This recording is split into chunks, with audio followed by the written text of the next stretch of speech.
The announcement of the Atlas of Worlds expansion and Essence League have a lot of interesting things, but I'm curious about how PoE players feel about this. Do you want to be incentivized into the harder content, or do you want to be forced into it? I started playing this game seriously around the beginning of Invasion. It was my first hardcore league of any game, and funny enough, when people were quitting the league early on because of the imbalanced invaders, I was under the impression that I was not good at the game, and that's why it was that hard for me. I just needed to get better so I'd stop struggling. Eventually, they nerfed a lot of the invaders down, and a lot of people claim it's their favorite league. I think during one of the later leagues, when another league's mechanics were overtuned at the beginning, I heard the developers say they tend to err on the side of making the content more difficult and then nerfing it down, as opposed to making it easy and making it harder later. But back then, people complained when a league's mechanics were obtrusive or hard or made the leveling process extremely annoying. And right now, people are complaining that Prophecy is boring and feels like nothing got added to the game, and it seems like a lot of people just decided not to interact with it. A common complaint back then was how Burn Proliv or Buzzsaw were so meta and no builds were worth it outside of that. And when those got nerfed, a lot of people said don't nerf good skills, bring up bad skills to their level. Right now I hear complaints that the game is boring because all skills are viable if you make them Ellie and put them on Inquisitor or Elementalist, and they'll become viable for all content. I hear the game is super easy right now, but I also hear people aren't running maps past tier 10.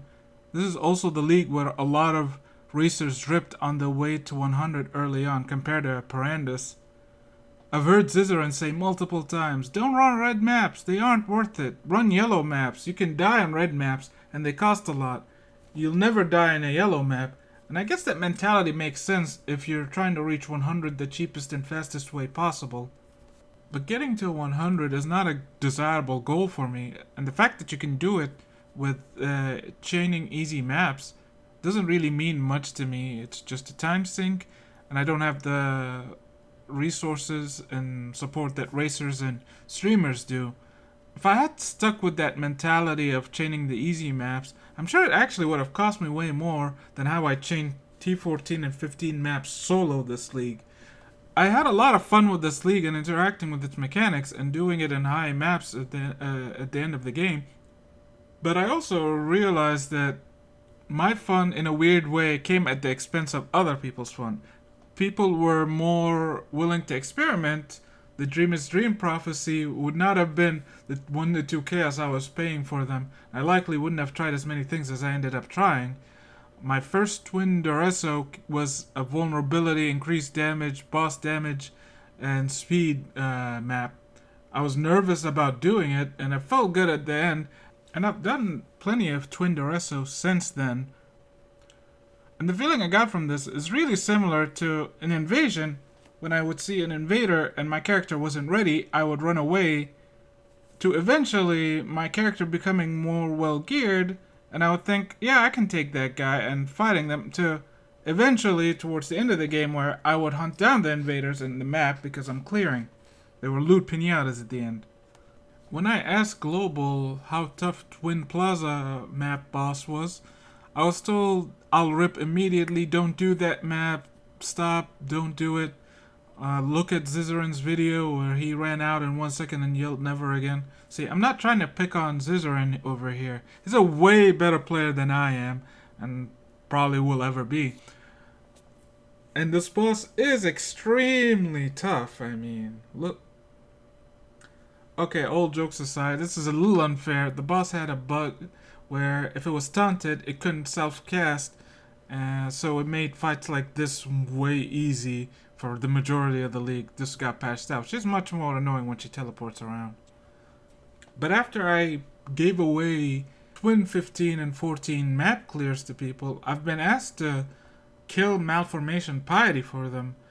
I've sold Merciless Malachi kills early on in the league, and there are plenty of lab sellers for all difficulties of this game. And I've seen a lot of snarky and sarcastic comments along the lines of, wow, you're telling me if I play a challenging game it's actually fun? as a snide against GGG after watching a video of hard content being done that's been put in the game by GGG.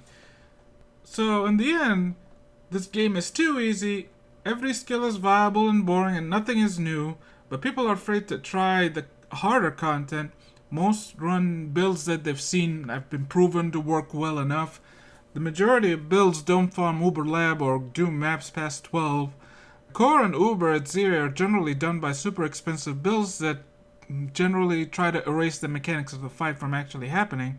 Even though the Pale Council is an easier fight than at Zero by a large margin, I wouldn't be surprised if the majority of people never did the fight. And I'm not immune from this. I never tried Uber at Zero or Core in hardcore. I would have eventually tried Core in hardcore, but my character for it died from a disconnection. So with this new endgame overhaul we're having, it seems like GGG is continuing towards the incentive route. But I'm wondering how many players are going to take it. Filling out the atlas and getting 100% map chance drop seems like an interesting goal to me, and it's important to have goals when you're playing this game, but I'm not sure how many people would do core for 1% additional map drop chance.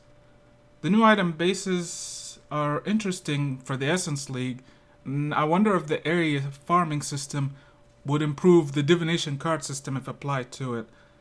But I feel like people are just going to fill out enough and in the end and stick to the familiar mapping patterns they already have. I already see a lot of people clamoring for running high-level versions of easy low-level maps, and I'm wondering if any other new additions are tempting enough for players. The mentality probably affects racers more than anybody, but I'm not really a good judge on that. Whether they know it or not, GGG doesn't tell people the best way to play the game. It's up to players to figure that out. ARPGs are based around player knowledge, so figuring out these things is important for the player base. Whether it's figuring out mechanics, playstyle, item values, or how to deal with an unknown encounter. But a lot of people feel like staying safe is a bigger priority than trying harder things. Now, as much as I would like to think that how others play doesn't change how I play, in an online game, how others play does have its impacts on you sometimes. So, do you feel this game is too easy? If so, what content do you do on your characters? Is the ease of clearing dried lakes and gorges a problem? Would you rather see this become harder, or do you want more reasons not to do it? At what point do you feel like this game should start feeling its most challenging? Is it reaching a certain level or number of skill points on the tree, or is it entering certain content? What's a good enough incentive for a player to do more things in the game? Now that Gorge is a tier 13 map, does that make it too hard to get for rotations for it to be worth it? I mean, currently, a tier 15 Gorge with the mods people usually run isn't much harder than a regular Gorge. Would you just do T11 strands now? What about T15 Underground C? Are you tempted to stack as many cartographer sextants onto a map and farming that map? Or is the safest and highest XP per hour your biggest driving force? Does the fact that you have to go through the links in order to get to the center tempt you to try more maps? What about the boss-specific uniques? Are you tempted to fill out the rest of the atlas? What about the bases based on regions of the atlas? What about getting additional chance at a map drop from completing each map once? Is 1% enough to at least tempt you to buy a core clear? Will you try any of the new bosses before the community figures out what's safe or what's not safe to run? Are you interested to see which fights you should avoid or figuring out how to beat them? I guess these are a lot of questions to ask when we don't know the full extent of the system and if anything got nerfed or buffed. So I guess the real question is, what do you want out of this game?